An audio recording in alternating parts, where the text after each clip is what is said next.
Hello students, today our topic is electric dipole in uniform electric field. It is very interesting article and very easy. Okay बेटा, तो हम क्या शुरू करेंगे इसमें। सबसे पहले यूनिफॉर्म इलेक्ट्रिक फील्ड कैसे रिप्रेजेंट करते हैं वो आपने पहले पढ़ा हुआ है। Okay, we will represent uniform electric field bye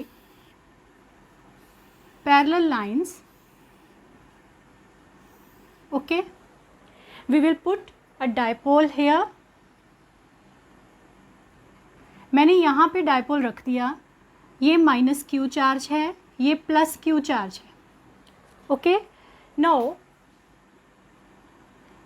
यहाँ पे फोर्स लगेगी due to electric field.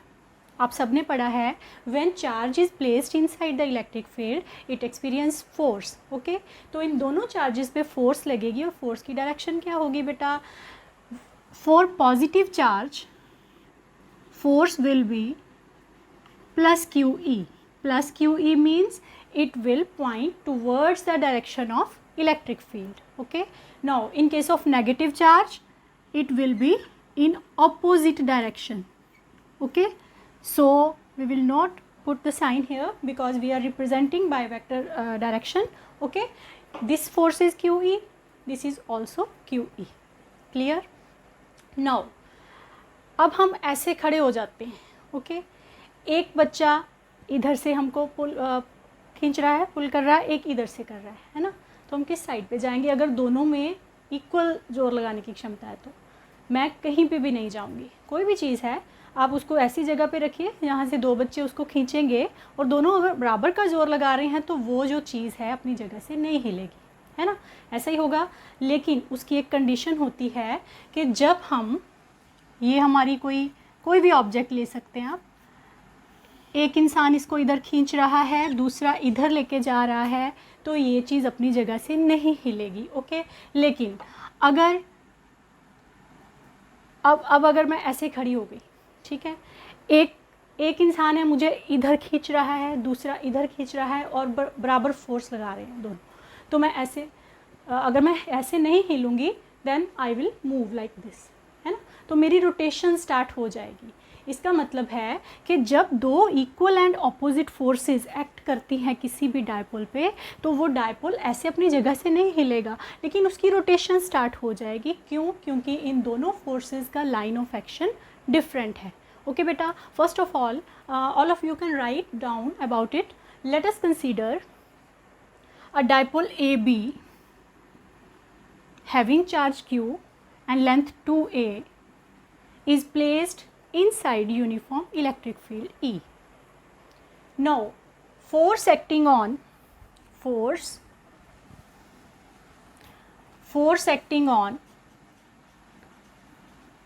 charge, force acting on positive charge कितनी होगी वो force, that is F positive is equal to Q into E, plus QE लिख दिया मैंने। Okay, and force acting on negative charge, force acting on negative charge that is F negative is equal to minus QE. These forces are equal and opposite. Okay, तो 2 number का question बनेगा कि proof कीजिए अगर dipole को uniform electric field में रखते हैं तो उसके ऊपर फोर्स नेट फोर्स 0 लगती है। हो गया प्रूफ बेटा। आप टोटल फोर्स जब निकालेंगे नेट फोर्स तो दोनों का एडिशन करके निकलेगी, सो इट बिकम्स 0। आंसर क्या आप लिखोगे, नेट फोर्स 0 एक्ट करती है। अगर फोर्स 0 एक्ट करती है तो क्या चीज़ है जो इसको रोटेट कर रही है ना। अब आप थोड़ा सा रिकॉल कीजिए, आपने लास्ट ईयर पढ़ा है कि जब भी हम किसी बॉडी को रोटेशन में लेके आते हैं तो उस पर फोर्स की जगह पे क्या एक्ट करेगा, दैट इज़ टॉर्क। पढ़ा है ना आपने, टॉ एक्ट करेगा। टॉर्क कब एक्ट करता है, जब 2 इक्वल एंड अपोजिट फोर्सेस होती हैं बॉडी पे अप्लाई हो रही हैं, लेकिन उनका लाइन ऑफ एक्शन डिफरेंट है। ये और ये दोनों सेम लाइन में नहीं है, इनका लाइन ऑफ एक्शन डिफरेंट है। अगर लाइन ऑफ एक्शन सेम होता, ये फोर्स इसको इधर खींच रही होती और ये फोर्स इसको इधर खींच रही होती, है ना, फिर ये डायपोल ने अपनी जगह से ना तो रोटेट होना था ना हिलना था, क्योंकि उस केस में लाइन ऑफ एक्शन सेम होता है। इस केस में क्या है, line of action is different, so torque will act on the system. So write down, as two forces are equal and opposite,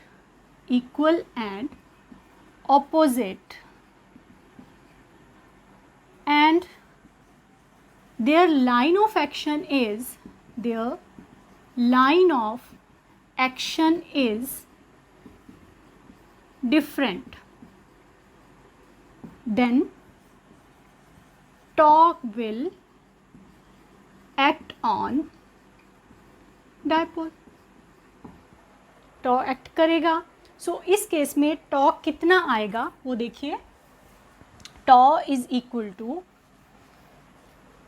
किसी बच्चे को याद है टॉ का फॉर्मूला क्या होता है, आप लगा सकते हैं, tau is equal to force into perpendicular distance between two forces। जो भी उनका लाइन ऑफ एक्शन है उनमें हमने परपेंडिकुलर डिस्टेंस निकालना है। वो कैसे निकालेंगे, आप एक फोर्स को थोड़ा सा इधर ऐसे शो कर दीजिए, ओके। तो यहाँ पे परपेंडिकुलर ड्रॉ होगा, इसको मैं m कंसीडर कर लेती हूँ। बड़े ध्यान से समझना, इसको बहुत इजी है। देखो कुछ नहीं है, हमें ये चीज़ चाहिए, इसीलिए हमने परपेंडिकुलर ड्रॉ किया, क्योंकि हमने ए एम को क्यू ई के साथ मल्टीप्लाई करना है। That is force is equal to Q E into A M. अब हम ए एम कैसे निकालेंगे, ये देखिए, ए एम निकालने के लिए हमें ये ट्रायंगल लेनी होगी। In triangle A M B क्या होता है बेटा, आपको डिस्टेंस चाहिए ए एम, और ये आपको पता है, एच की वैल्यू आपको पता है, होता है ना, ये पी है, ये बी है, ये एच है।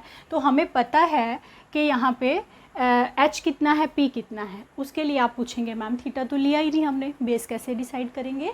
तो थीटा होता है जो डायपोल ने एंगल बनाया ई के साथ। आप यहाँ पे ई के साथ एंगल सेट कर लीजिए, दैट इज़ थीटा। ओके बेटा, now these are parallel lines, it is also parallel, so ये एंगल भी थीटा आएगा क्योंकि अल्टरनेट एंगल्स है। Clear? Now this is perpendicular, this is H and this is base. Okay, so I can write in triangle A M B, A M divided by 2a is equal to sine theta. Okay, clear? Now perpendicular upon hypotenuse is equal to sine theta, so A M की value कितनी आ गई, 2a sine theta. We can put here, we get tau is equal to Q E into 2a sine theta. आपको ये value चाहिए थी। अब आप क्या करोगे, q और 2a ये आपको पता है कि क्या होता है, इनको आप इकट्ठा करके लिख लीजिए, q into 2a e sine theta, it becomes p e sine theta. ये टॉ की वैल्यू है। अगर हमने डायरेक्शन की बात करनी है, टॉ इज़ अ वेक्टर क्वांटिटी, तो हम इसको कैसे लिखेंगे, साइन थीटा। आपने क्रॉस प्रोडक्ट में पढ़ा है कि p क्रॉस e जो होता है वो p e साइन थीटा के इक्वल होता है। सो टॉ जो आएगा वो p क्रॉस e होगा। It means direction of tau will be perpendicular to p and e। Okay, तो ये आंसर हमारा आ गया कि इतना टॉ एक्ट करेगा इस डायपोल को रोटेट करने के लिए। ओके, तो वो किस पे डिपेंड करता है, थीटा पे। अगर साइन थीटा मैक्सिमम है तो टॉ मैक्सिमम लगेगा, अगर साइन थीटा मिनिमम है तो टॉ भी मिनिमम होगा। ठीक है बेटा, ये आपको क्लियर हो गया। ये ऐसा चाहेगा कि प्रूफ कीजिए जब हमने डायपोल को यूनिफॉर्म इलेक्ट्रिक फील्ड में रखा तो उसके ऊपर कितना टॉ एक्ट कर रहा है ना। इससे रिलेटेड बहुत से क्वेश्चन निकलते हैं आगे कि मैक्सिमम कितना होता है, मिनिमम कितना होता है, वो आप ट्राई करके देखिए। आपको वैल्यूज़ मैंने बता दी, साइन थीटा के ऊपर डिपेंड कर रहा है ये, तो आप पुट करके देखना मैक्सिमम मिनिमम वैल्यूज़ कैसे निकलती हैं इसकी। तो मैं अब इसके साथ ही एक रिलेटेड आर्टिकल है कि इसकी पोटेंशियल एनर्जी कितनी होगी। है ना। इस केस में इसकी पोटेंशियल एनर्जी कितनी होगी, ये कहाँ पर स्टेबल होगा और कहाँ पर अनस्टेबल होगा, वो डिस्कस करेंगे। उससे पहले आपको छोटी सी एक एग्जांपल देती हूँ, क्योंकि बेटा क्वेश्चन आएगा कि जो 1 नंबर का क्वेश्चन होता है, बच्चे ना कंफ्यूज हो जाते हैं कि क्या इसका आंसर दें। क्वेश्चन आपको आएगा कि हमने डायपोल को यूनिफॉर्म इलेक्ट्रिक फील्ड में रखा है, कौन सी पोजीशन में वो स्टेबल होगा और कौन सी पोजीशन में अनस्टेबल होगा। तो ये वाला आंसर जो है हमने पोटेंशियल एनर्जी के साथ रिलेट करके देना है। मैं आपको एक छोटी सी एग्जांपल देती हूँ। आपने देखा है छोटे बच्चे होते हैं जो, कितनी उनमें एनर्जी होती है ना, कितनी एनर्जी होती है, लेकिन उनमें स्टेबिलिटी नहीं होती। इस केस को हमने लेके चलना है कि डायपोल बच्चा है अभी, ओके, डायपोल है जो पर्सन की हम बात कर रहे हैं, जब वो बच्चा है, छोटा है, तो उसमें बहुत एनर्जी है, उसकी पोटेंशियल एनर्जी बहुत ज़्यादा है। हम जिस काम के लिए रोकेंगे ना बच्चे को, वही काम बच्चा करेगा ना, ओके। जब बड़े हो जाते हैं, जब हम मान लीजिए कॉलेज लाइफ है जैसे आपकी है ना, तो कॉलेज लाइफ में पहुंच गए तो पोटेंशियल एनर्जी ज़ीरो हो जाती है। क्यों ज़ीरो हो जाती है? सारी एनर्जी तो या तो बुक्स ने ले ली, है ना, या बुक्स में कन्वर्ट हो गई, या फिर आपको किसी और साइड पे आप चले गए, है ना, तो आप बिज़ी हो गए उसमें, आपकी पोटेंशियल एनर्जी किसी ना किसी चीज़ में कन्वर्ट हो गई। ओके बेटा, सो वहाँ पे क्या केस होगा आपका, स्टेबिलिटी होएगी, है ना। तो थोड़ी सी स्टेबिलिटी बच्चे से ज़्यादा, क्योंकि एनर्जी आप में वहाँ पे ज़ीरो हो गई, है ना। उसके बाद जब बूढ़े हो गए, जब हम बूढ़े हो जाते हैं तो क्या होता है बेटे, हम हालात के अनुसार जीना सीख जाते हैं, जिधर को ज़िंदगी ले जाए चले चलो भाई, है ना, ऐसा ही होता है ना। तो वो जो डायपोल है, जो पर्सन है, अगर वो एनर्जी मिनिमम पे आ गया, उसकी पोटेंशियल एनर्जी मिनिमम हो गई, नेगेटिव में चली गई, ज़ीरो थी जब वो जवान था, बूढ़ा हो गया तो ज़ीरो हो गई, है ना। जब पोटेंशियल एनर्जी ज़ीरो हो गई बेटे, तो वो बंदा स्टेबल हो गया, मिनिमम हो गई, sorry, okay, potential energy minimum हुई तो हम स्टेबल हो गए। ऐसा ही केस है जब भी हम डायपोल की बात करेंगे, पोटेंशियल एनर्जी से रिलेट करके बताऊंगी मैं आपको। पहले मैं आपको थोड़ा सा समझा दूं, आपका थोड़ा सा इंटरेस्ट बन जाए कि क्या निकालना चाहते हैं हम और क्यों निकालना चाहते हैं। देखिए, stability, if these are parallel lines which represents electric field. यहाँ पे डायपोल रखा है मैंने, मैं क्या बोल रही हूँ, अगर डायपोल जो है वो इस तरह रखें, नेगेटिव इधर, पॉजिटिव इधर, पी की डायरेक्शन होती है नेगेटिव से पॉजिटिव की तरफ, ओके, तो ई की डायरेक्शन भी इधर है। इस केस में पी जो है वो ई की तरफ ही है, ओके, जो पी की डायरेक्शन है वो ही ई की डायरेक्शन है, तो एंगल ज़ीरो हो गया। इस केस में जो पोटेंशियल एनर्जी आएगी वो निकालेंगे। अगर वो मिनिमम एनर्जी हुई तो ये स्टेबल केस है, ये बूढ़े होने वाला केस है कि वो स्टेबल हो गया। अगर हम डायपोल को पूरा घुमा दें, नेगेटिव इधर, पॉजिटिव इधर, पी इधर को चला गया, अब ई और पी में 180 का एंगल बन गया। फिर से आप यू निकालेंगे, अगर यहाँ पे यू मैक्सिमम आ गया, है ना, तो वो बच्चे वाली कंडीशन आ गई, इसमें बहुत पोटेंशियल एनर्जी है, नहीं टिकेगा, जिस काम से रोकेंगे वही काम करेगा, ओके। तो ये कौन सी सिचुएशन होएगी, अनस्टेबिलिटी वाली। और अगर हमने इसको खड़ा कर दिया परपेंडिकुलरली, ये है, हमने ई के परपेंडिकुलर इसको खड़ा कर दिया, नेगेटिव पॉजिटिव, तो ये है पी।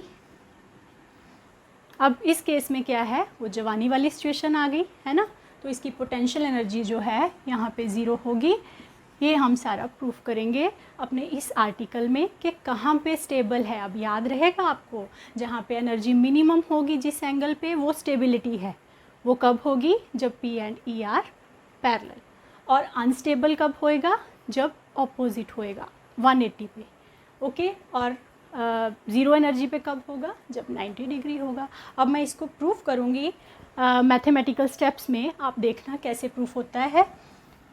टॉ आप सबने फाइंड आउट कर लिया। टॉ के बाद पोटेंशियल एनर्जी होती क्या है, ये आपने पहले ही पढ़ा हुआ है कि वर्क डन है, ओके। जो भी हम डायपोल पे वर्क करते हैं उसको रोटेट करने के लिए, that work is potential energy. So first of all I will take work done work done for small displacement. अगर मैं स्मॉल डिस्प्लेसमेंट के लिए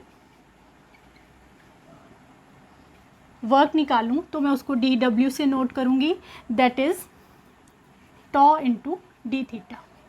अब मैंने सपोज किया कि छोटा सा डिस्प्लेसमेंट दिया मैंने, थोड़ी सी डिस्प्लेसमेंट के लिए इतना वर्क करना पड़ा, तो उसको हमने टॉ इंटू डी थीटा लिख लिया। अब क्या होगा बेटा, इसमें टोटल वर्क डन जब आप निकालेंगे तो वो वेरी करेगा टॉ डी थीटा। थीटा की वैल्यू वेरी कर सकती है, आप उसकी लिमिट्स ले लो, theta 1 theta 2। Okay, now put the value of tau, we get theta 1 to theta 2। Tau की वैल्यू जो आती है that is P E sine theta d theta.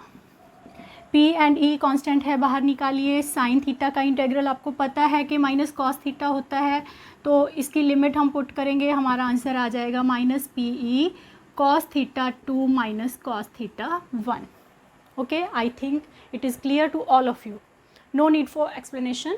Okay, so ये आपको पता चल गया है ना। अब कंडीशन क्या है, जब एनर्जी मिनिमम होती है, जब एनर्जी ज़ीरो होती है, हम ज़ीरो से काउंटिंग शुरू करते हैं ना, चाहे नेगेटिव को चलें चाहे पॉजिटिव को चलें, तो मैं वो वाला केस कंसीडर करूँगी यहाँ पे एट थीटा 1।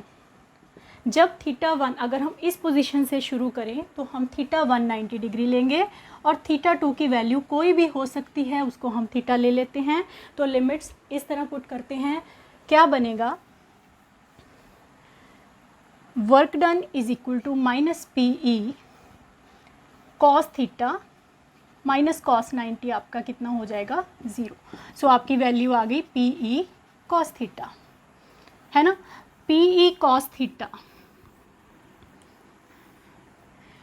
इसको हम कैसे लिख सकते हैं बेटा, minus P dot E. This work done will store in the form of potential energy, आपको पता है, so it is formula for potential energy. अब क्योंकि ये डॉट प्रोडक्ट है और डॉट का रिजल्ट हमेशा स्केलर होता है, तो potential energy is a scalar quantity. ठीक है, अब बात करेंगे स्टेबिलिटी की। अब देखिए, पी ई कॉस थीटा है हमारे पास, यू मैक्सिमम कब होगी, यू मैक्सिमम होगी क्योंकि ये नेगेटिव में है ना, तो कॉस थीटा आपका -1 होना चाहिए। कहाँ पे होता है, 180 पे। पोटेंशियल एनर्जी मैक्सिमम कहाँ पे होती है, at theta is equal to 180 degree. कौन सी कंडीशन है, बचपन वाली, जब हम उल्टी डायरेक्शन में हैं ज़िंदगी के हालातों से, जो ज़िंदगी करने को कह रही है उससे उल्टा ही करके देखेंगे, है ना बेटे। ये हमारी टेंडेंसी है बचपन की। तो मिनिमम कहाँ पे होगा, जब थीटा कॉस थीटा 1 हो जाएगा, तो आपकी u मिनिमम की वैल्यू आएगी, यहाँ पे तो u आएगी आपकी मैक्सिमम है तो p इंटू ई, यहाँ पे मिनिमम आएगी p into E. Cos theta 1 हो जाएगा, means theta is equal to 0 degree. 0 मतलब बुढ़ापे वाली स्टेज पे आ गए, जिधर को ज़िंदगी ले जा रही है उधर को ही हम जा रहे हैं। ओके बेटा, तो वहाँ पे हम स्टेबल हैं। स्टेबिलिटी है अगर पोटेंशियल एनर्जी मिनिमम है। अगर एनर्जी बहुत ज़्यादा है तो नहीं टिकेंगे आप लोग, मैं आपको बताती हूँ। कहते हैं ना, बच्चों को खेलने दो, जितनी एनर्जी है उनकी यूज़ करवाओ, नहीं तो कोई दंगा करेंगे। वही बात है, जब हम बूढ़े हो गए, एनर्जी हमारी मिनिमम हो गई, तो हम स्टेबल हो गए। बचपन में है बहुत हल्ला कर रहे हैं, जवानी में है तो पोटेंशियल एनर्जी 0 है, बीच बिचाले की स्टेज है। ओके, कुछ बातों को लगता है कि गलत कर रहे हैं, कुछ बातें लगता है नहीं हमारी ये सही है। ठीक है ना बेटा। सो ये चीज़ें आपने लर्न रखनी है, अपने दिमाग में रखनी है, इसका आंसर कैसे करना है पेपर में। तो ऐसे ही क्वेश्चन आएंगे आपको, कहाँ पे स्टेबल है, कहाँ पे अनस्टेबल है।